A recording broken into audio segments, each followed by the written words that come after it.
Psalm 78, Maskil of Asaph.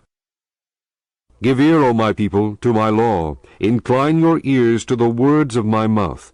I will open my mouth in a parable. I will utter dark sayings of old, which we have heard and known, and our fathers have told us.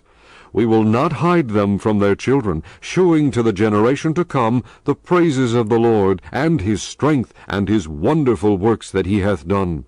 For he established a testimony in Jacob, and appointed a law in Israel, which he commanded our fathers, that they should make them known to their children, that the generation to come might know them, even the children which should be born, who should arise and declare them to their children, that they might set their hope in God, and not forget the works of God, but keep his commandments, and might not be as their fathers, a stubborn and rebellious generation, a generation that set not their heart aright, and whose spirit was not steadfast with God. The children of Ephraim, being armed, and carrying bows, turned back in the day of battle. They kept not the covenant of God, and refused to walk in his law, and forgat his works, and his wonders that he had shewed them. Marvelous things did he in the sight of their fathers, in the land of Egypt, in the field of Zoan. He divided the sea, and caused them to pass through, and he made the waters to stand as an heap. In the daytime also he led them with a cloud, and all the night with a light of fire. He clave the rocks in the wilderness, and gave them drink as out of the great depths. He brought streams also out of the rock, and caused waters to run down like rivers. And they sinned yet more against him by provoking the Most High in the wilderness.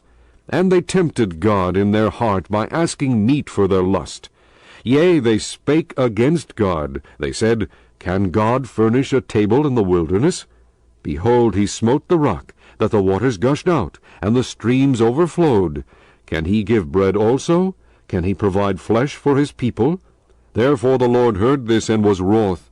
So a fire was kindled against Jacob, and anger also came up against Israel, because they believed not in God, and trusted not in his salvation, though he had commanded the clouds from above, and opened the doors of heaven, and had rained down manna upon them to eat, and had given them of the corn of heaven. Man did eat angels' food. He sent them meat to the full. He caused an east wind to blow in the heaven, and by his power he brought in the south wind. He rained flesh also upon them as dust, and feathered fowls like as the sand of the sea. And he let it fall in the midst of their camp, round about their habitations. So they did eat, and were well filled, for he gave them their own desire.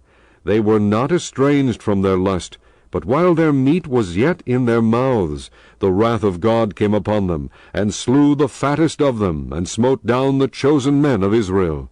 For all this they sinned still, and believed not for his wondrous works. Therefore their days did he consume in vanity, and their years in trouble.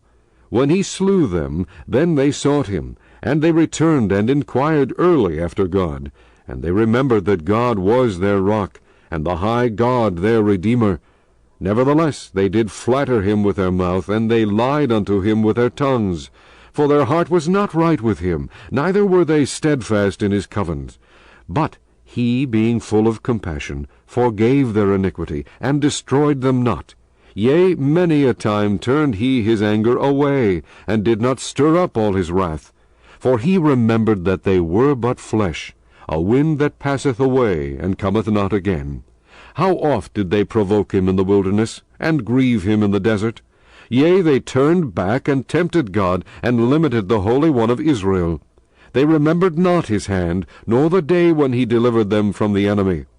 How he had wrought his signs in Egypt, and his wonders in the field of Zoan, and had turned their rivers into blood, and their floods that they could not drink.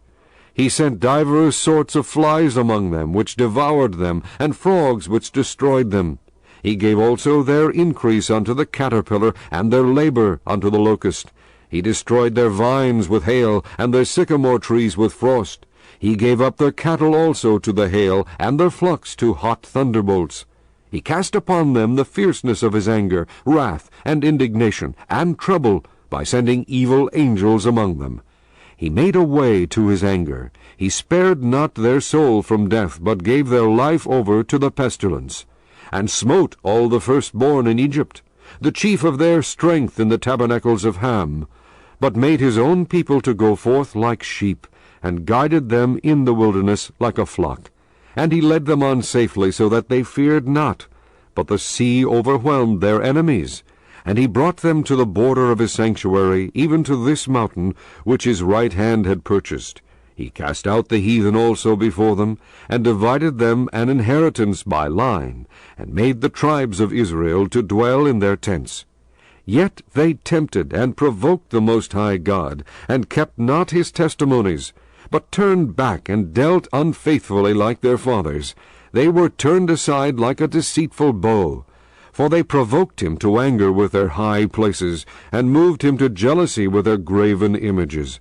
When God heard this, he was wroth, and greatly abhorred Israel, so that he forsook the tabernacle of Shiloh, the tent which he placed among men, and delivered his strength into captivity, and his glory into the enemy's hand. He gave his people over also unto the sword, and was wroth with his inheritance. The fire consumed their young men, and their maidens were not given to marriage. Their priests fell by the sword, and their widows made no lamentation.